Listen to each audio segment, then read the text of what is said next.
तो बच्चों इस बार क्या है, इस बार बहुत ही ज़्यादा गर्मी पड़ेगी। आपने देखा होगा कि दिल्ली के आसपास जो एनसीआर का क्षेत्र है और साउथ का क्षेत्र जो है अपना, तो उसमें काफ़ी टेम्परेचर हाई जा रहा है, 40 के ऊपर पहुंच चुका है 2 बार। तो उसका रीज़न क्या है, और बार बार ये कहा जा रहा है कि इस बार गर्मी ज़्यादा बढ़ेगी, बरसात कम होगी।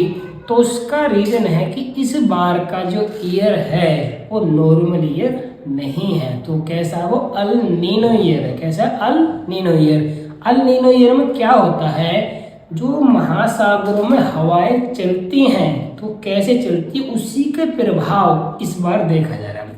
उसी का प्रभाव जिससे हम चित्र के द्वारा समझने की कोशिश करेंगे। नॉर्मल ईयर में क्या होता था, तो ये वाला जो पार्ट है ये दक्षिण अमेरिका है।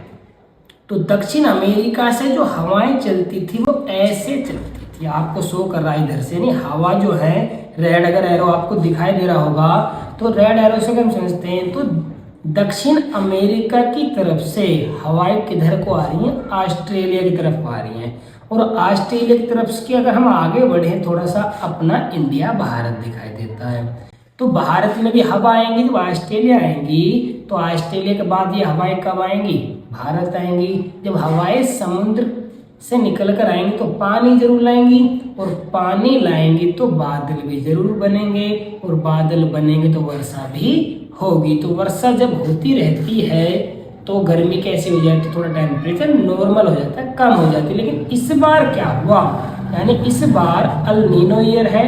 तो अल नीनो ईयर में हम चित्र के द्वारा समझने की कोशिश करेंगे। इसमें अल नीनो ईयर यानी अभी जो हम पीछे देख रहे थे, तो दक्षिण अमेरिका से हवाएं चल रही थी ऑस्ट्रेलिया की तरफ, ठीक है। इस बार क्या होगा, अल नीनो ईयर में ऑस्ट्रेलिया की तरफ से हवाएं चलेंगी दक्षिण अमेरिका की तरफ। तो दक्षिण अमेरिका की तरफ जब हवाएं ऑस्ट्रेलिया से दक्षिण अमेरिका की तरफ चलेंगी तो हमारे यहाँ हवाओं का प्रभाव कम होगा, यानी बादलों का प्रभाव कम होगा।